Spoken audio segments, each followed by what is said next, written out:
હર હર મહાદેવ। કેમ છો બધા? મજામાં ને? આજે છે સોમવતી અમાસ, તો આજે હું અને સાહેબ નીકળી ગયા ગાડી લઈને જાત્રા કરવા અને પહોંચી ગયા ભૂતેશ્વર મેલડી માના દર્શન કરવા। આપણે તો પહેલી વાર ગયા, પણ માના દર્શન કરી મન ખૂબ જ પ્રફુલ્લિત થઈ ગયું। માનો દરબાર જ એવો છે, તો બોલો જય મા મેલડી। અને ત્યાંથી નીકળી ગયા મારા ભોળાનાથના મંદિરે જવા માટે। પણ આ શું, મંદિરે પહોંચે એ પહેલાં તો ટ્રાફિક તો જુઓ કે ન પૂછો વાત। પછી તો ગાડીને કરી દીધી પાર્ક અને પગપાળા યાત્રા શરૂ કરી દીધી। અને પછી તો મેં અને સાહેબે કરી દીધું ચાલવાનું। ત્યાં તો એક શોર્ટકટ રસ્તો મળી ગયો, જે કોઈની વાડીમાંથી પસાર થતો હતો। મને એમ કે ફાવી ગયા, પણ તે તો સાવ જ નાનો હતો। ત્યાં તો વાડીમાં હતા ભગરીબેન। અમને જોઈને તો ભડકી ગયા, માંડ બાજુમાંથી નીકળવા દીધા। લગભગ 2 થી 3 કિલોમીટર ચાલ્યા, ત્યાં તો મારા ભોળાનાથે આપી દીધા દર્શન। પણ આ શું, ગરદી તો એવી કે ચાલવાનો રસ્તો પણ માંડ મળે। અને ફાઇનલી પહોંચી ગયા ભોલે ભંડારીના સાનિધ્યમાં, મારા નિષ્કલંક મહાદેવના મંદિરે। મહાદેવને જળ, દૂધ, ફૂલ, બેલીપત્ર ચડાવી અને ગરદીમાં માંડ પૂજા કરી લીધી। અને પછી ત્યાં તો હવન કુંડ હતો, ત્યાં દીવા અગરબત્તી કરી દર્શન કરી દીધા।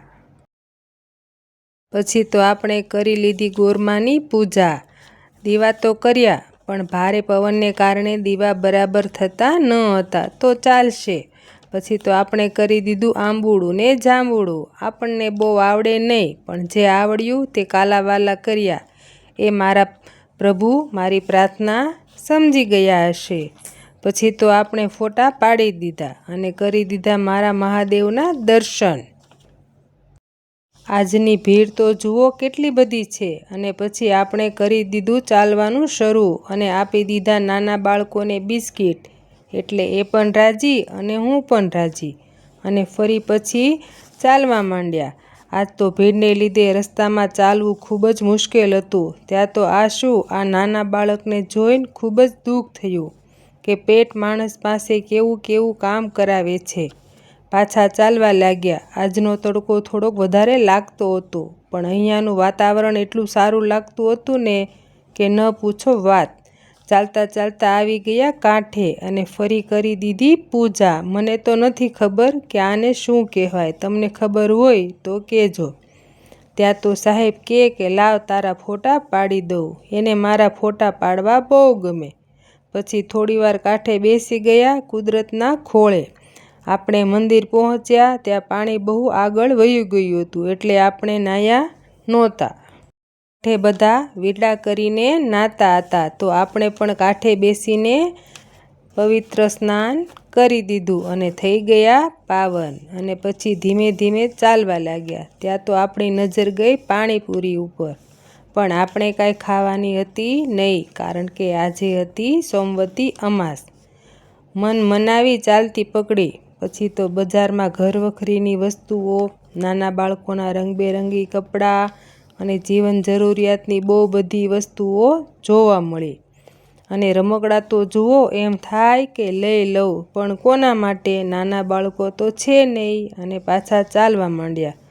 ત્યાં આવી ગઈ વેફર, તે તો લઈ લીધી હો। ત્યાં તો આવી ગયા લાકડાના રમકડાં, તો કોણ રમ્યું છે આ રમકડાથી એ કહેજો। ત્યાં આવી ગયું ઠંડુ પાણી। આ લોકો આવી કાળઝાળ ગરમીમાં આપણને ફ્રીમાં પાણીની સેવા આપી રહ્યા છે, ધન્ય છે હો એને। પછી પાછું શરૂ કરી દીધું ચાલવાનું। તડકો હતો એટલે થાકી ગયા હતા। ત્યાં નજર ગઈ વાડી ઉપર। સાહેબને કીધું ચાલો ને થોડી વાર બેસીએ, અને આવી ગયા વાડીમાં અને ચીકુના ઝાડ નીચે બેસી ગયા।